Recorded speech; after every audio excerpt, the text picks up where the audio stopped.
mereka tidak terima, bahkan melupakan, menganggap Allah dihilangkan, sehingga dia tidak merasakan rahmat Allah. Padahal dia maka akan diberi rahasia Allah, maka akan diberi ilmu Allah, maka akan diberi cahaya Allah. 3 elemen akan terjadi pada manusia ini, sehingga orang itu fana fillah, sehingga menjadi cahaya bumi dan langit bagi dirinya, bagi sesamanya. Pantaskah kita pengen dimuliakan orang lain? Sudah pantaskah? Orang lain harus tunduk kepada kita, orang lain harus memuliakan kita, pantaskah? Perkenalkan karya Dr. Yedi Supriyadi, Magister Pendidikan. Ialah seorang pakar spiritualitas dan tasawuf yang sudah berpengalaman dalam membimbing jiwa-jiwa pencari kebenaran.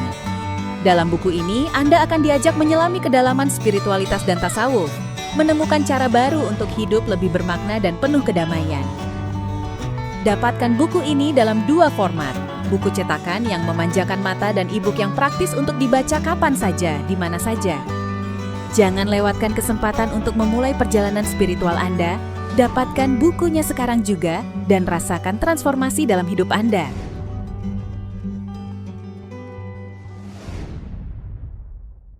Kehidupan, ketika tidak susah ya senang, tidak senang ya susah, dan semuanya dipertanggungjawabkan. Apakah kita dengan hawa nafsu mau memilih senang? Itu pun ujian. Apa dengan logika kita mau milih susah? Itu pun ujian. Maka banyak orang yang diberikan rahmat Allah berupa kekayaan, berupa kemuliaan, berupa kehebatan, berupa kepintaran. Sehingga banyak orang yang lupa diri bahwa itu adalah permainan Allah untuk menguji dirinya. Diberi kekayaan dengan berlimpah, diberi kemudahan dengan tanpa terasa, seolah dia hebat di hadapan Allah. Jadi kejayaan, kemuliaan, sehingga dia lupa bahwa itu perbuatan Allah. Itu pun ujian dipertanggungjawabkan. Lupakah dengan apa yang dilakukan? Lupakah apa yang Allah berikan? Ketika diberi kesulitan di antara kemuliaan, di antara kehebatan, terkadang manusia lupa bahwa seolah-olah Allah merugikan dia. Banyak orang diberi hebat, diberi kekayaan, diberi kemudahan, ketika diberi ujian, mereka tidak terima. Bahkan melupakan, menganggap hilang rahmat Allah selama ini. Ibaratnya bahwa panas setahun, hanya hancur hujan sehari. Allah dihilangkan, sehingga dia tidak merasakan rahmat Allah. Padahal dia diberi umur yang panjang, diberi sehat yang lama, diberi kehidupan, merasa nikmat hidup dengan punya anak, punya istri, punya keluarga. Tetapi ketika diberi ujian sedetik, mereka lupa bahwa seolah Tuhan tidak ada, bahwa dia hidup paling menderita, bahwa merasa hidup paling hina, sehingga tidak pernah dalam hatinya bersyukur kepada Allah. Dulu dia kaya, dulu hebat, berpoya-poya, seolah rezeki dia, tanpa berbagi kepada agama dan hubungan sosial yang lainnya, tanpa berbagi dengan negara. Tapi ketika Allah peringati dengan kesalahannya, merasa tidak bersalah, merasa Allah itu tidak ada, merasa dihancurkan oleh Allah Subhanahu wa Ta'ala, sehingga yang ada menyesali hidupnya, menyalahkan semua orang, menyalahkan negara, bahwa tidak sadar Allah mengambil semua yang Allah berikannya, mengingatkan kepada Allah, kepada orang yang Allah berikan, tetapi lupa diri, seolah tidak ada nikmat.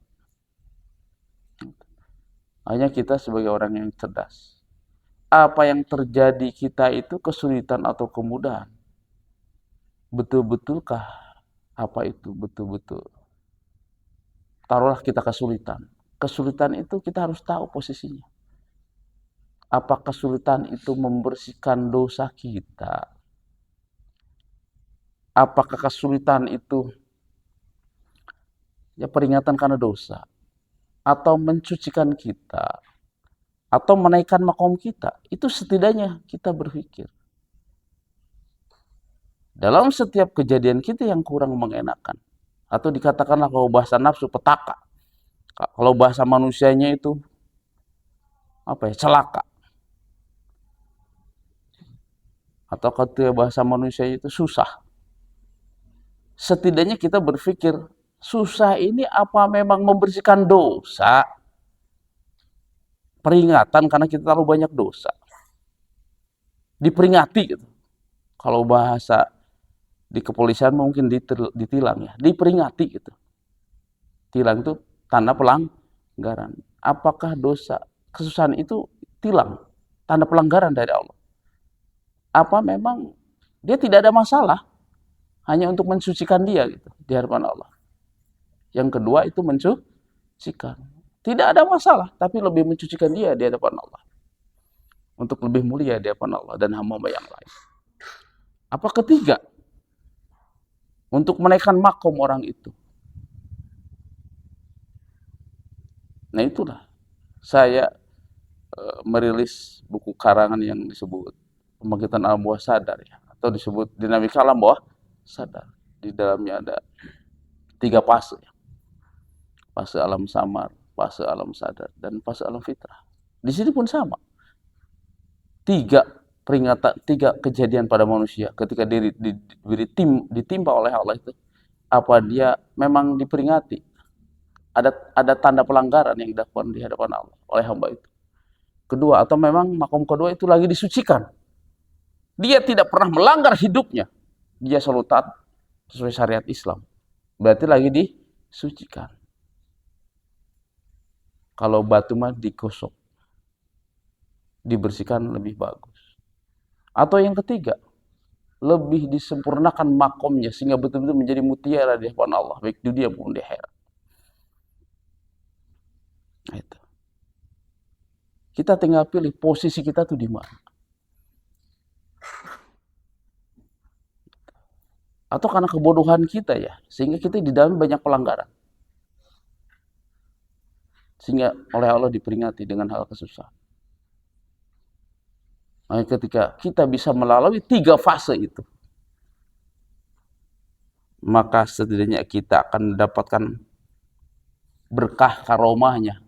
1, 3 juga pengetahuan Allah.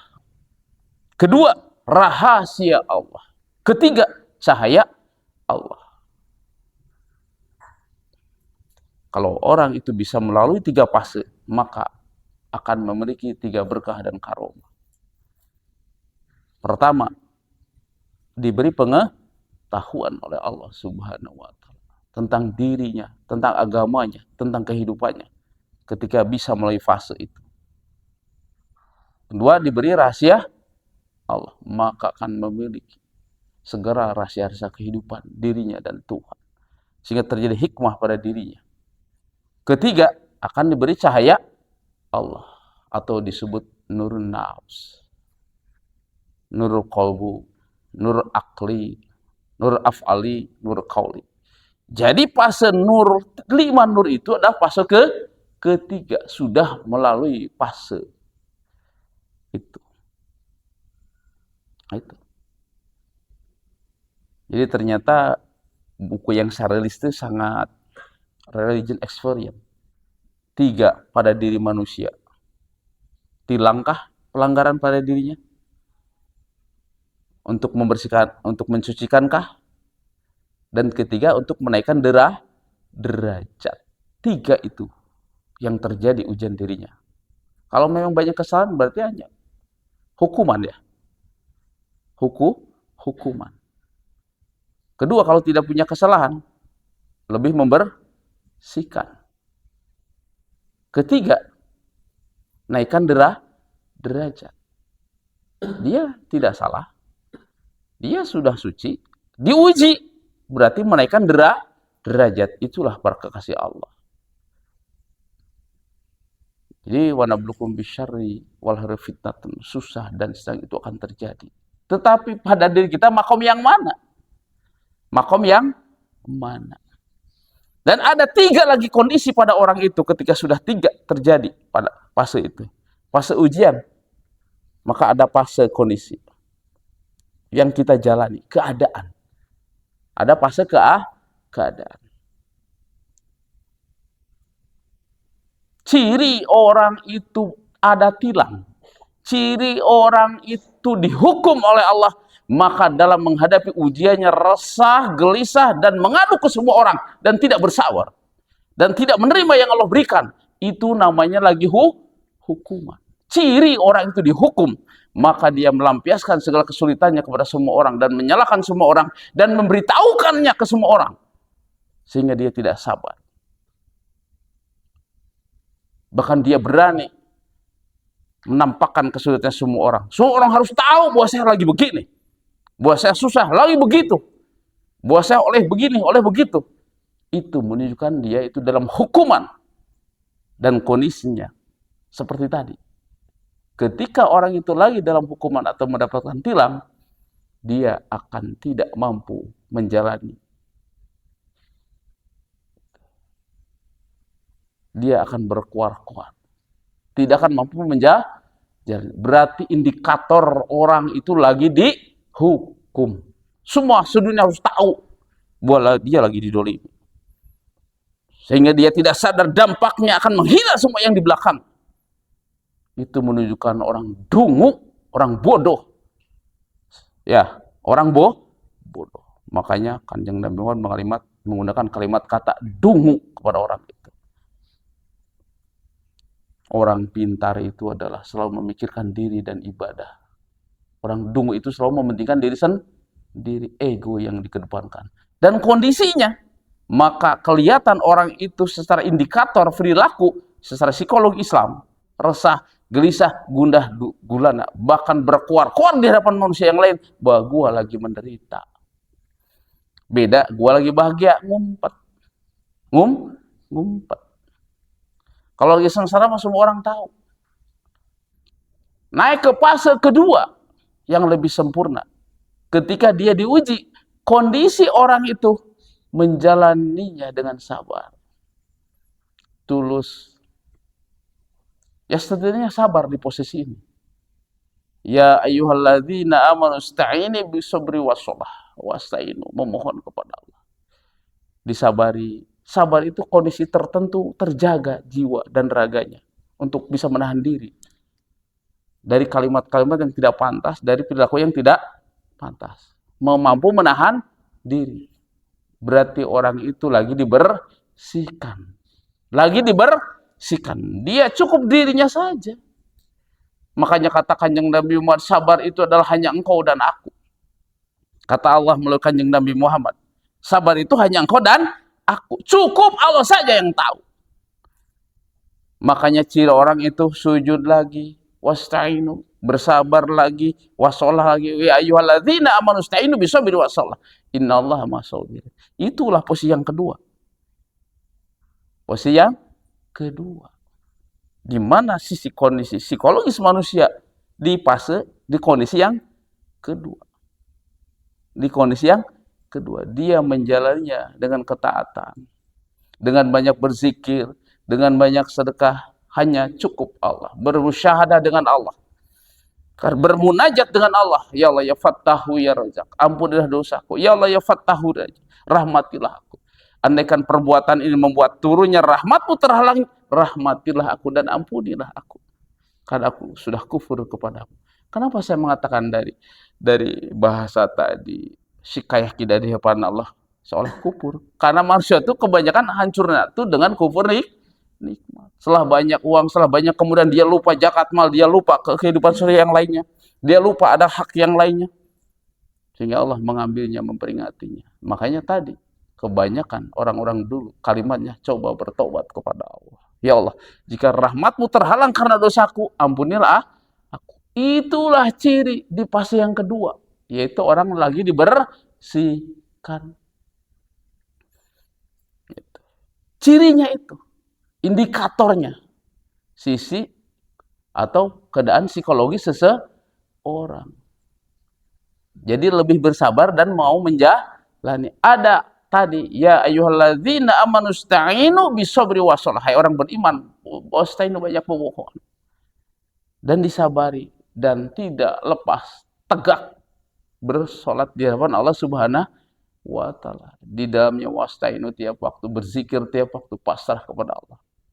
Itu ciri orang lagi dibersihkan. Apapun kejadiannya, siapapun yang merugikannya, tehayang nyaho. Itu mah hanya syariat saja. Pada dasarnya ketika manusia itu dimuliakannya, maka seluruh bumi dan langit akan memuliakan orang itu. Ketika orang itu akan dihinakan oleh Allah, di bumi dan langit akan menghinakan. Mimman tasya'u wa tu'izzu man tasya'u wa tudhillu man tasya'u. Ketika Allah hendak memuliakan, maka orang itu tidak akan ada yang pernah bisa menghinakan. Ketika Allah menghinakan manusia itu, maka tidak akan ada yang mampu menolong. Seperti itu. Kita kondisinya yang mana? Kondisi psikologis yang mana? Tadi kita uar-uar kepada orang lain ke media bahwa saya sengsara, bahwa saya didolimi, bahwa menunjukkan Anda betul-betul punya dosa, lagi dihukum oleh Allah. Karena Anda tidak bisa menahan diri, baik jiwa dan raganya. Kondisi outputnya ada 3 orang itu dalam menghadapi wanablukum bisyarri wal khairi fitnatun. Susah, senang, dan adalah ujian dari Allah Subhanahu wa Ta'ala. Tentu diuji itu satu untuk membersihkan menghukumnya tadi. Menghukumnya. Dari segi yang ditimpakan untuk menghukumnya. Kedua, untuk membersihkannya. Ketiga, untuk memuliakan atau meningkatkan derajatnya. Sehingga ketika bisa menjalani 3 fase itu, maka akan diberi rahasia Allah, maka akan diberi ilmu Allah, maka akan diberi cahaya Allah. 3 elemen akan terjadi pada manusia itu. Keren nggak? Outputnya. Jadi orang begitu akan bertambah ilmunya terus. Cahayanya akan bertambah. Nah, fase yang 3 itu adalah fase pemuliaan. Fase pemuliaan, cirinya orang itu lagi dimuliakan dalam menghadapi wanablukum bisyarri, menghadapi kesulitannya. Dia merasa tulus, ikhlas itu datang dari Allah. Merasakan itu rahmat Allah, sehingga menerimanya dengan tulus ikhlas. Tulus ikhlas. Ya Allah, Engkau hinakan aku. Engkau laparkan aku. Engkau hauskan aku. Engkau gelapkan di malam gulita. Ya Allah, anugerah apa yang Engkau akan berikan kepadaku. Aku ridho atas apa yang Kau lakukan pada aku, ridho apa yang Kau lakukan pada diriku. Mudah-mudahan ini pemuliaan darimu untukku, ya Allah. Anugerah apa yang Kau berikan setelah ini kepadaku. Ya Allah, aku hanya seorang hamba. Ya Allah, aku hanya pembuat syariat. Nah, itu. Sehingga yang terjadi, wasta'inu terus. Sehingga terjadi syikayah, terjadi munajat, terjadi musyahadah, terjadi mukasyafah. Sehingga terjadi 3 itu akan terjadi pada orang itu. 3 itu diberi pengetahuan Allah, diberi rahasia Allah, diberi cahaya Allah. Itu outcome-nya. Itu output-nya. Sehingga orang itu fana fillah. Sehingga orang itu melebur dalam kasih, sayang, rahmat, dan keriduannya. Tenggelamkanlah diriku ke dalam lautan ilmu, kasih, sayang, rahmat, dan keriduanmu. Melebur dengan kehendak Allah. Melebur dengan kasih sayang Allah. Dinikmati apa yang terjadi. Ya Allah, pedihku, hinaanmu melalui makhlukmu, mudah-mudahan penyuci, pemulia bagiku. Andaikan mereka mengatakan benar apa yang mereka katakan, ampuni aku, memang aku bersalah. Andai mereka salah apa yang mereka katakan kepadaku, ampuni mereka dan kuatkan aku di jalan yang hak. Itu ciri orang itu lagi dimuliakan, sehingga berhak 3 output pada orang itu. 1, diberi rahasia Allah. Kedua, diberi pengetahuan Allah. Ketiga, diberi cahaya Allah. Sehingga akan mengalir dirinya sirullah, nurullah. Sehingga menjadi cahaya bumi dan langit bagi dirinya, bagi sesamanya. Kafatalilah rahmatan lil alamin. Itulah para kekasih Allah. Enak teman Rip.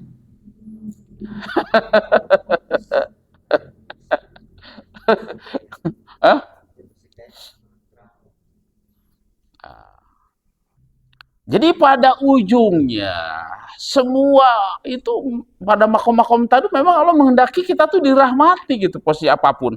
Yang sudah suci disucikan, yang sudah disucikan dimuliakan, yang pendosa dibersihkan. Semua itu Allah menghendaki dengan kasih sayang dan rahmatnya. Sehingga saya ngomong sering berulang-ulang, apa yang terjadi itu coba itu lihat sebuah rahmat Allah. Apa yang terjadi itu jangan lihat sulitnya, itu lihat rahmat Allah. Siapapun yang menyakiti kita, siapapun yang mendolimi kita, tidak lepas dari perbuatan kita. Wa in asatum li anfusikum wa in asatum falah. Baik dan buruk adalah kita sebetulnya, bukan orang lain.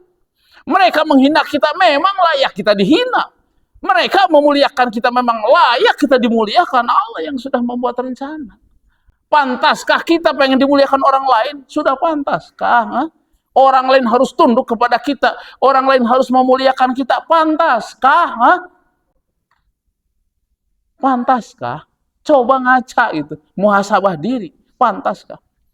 Pantaskah orang memudahkan kita urusannya? Pantaskah orang memberikan kemuliaan kepada kita? Pantaskah orang memuliakan kita? Pantaskah?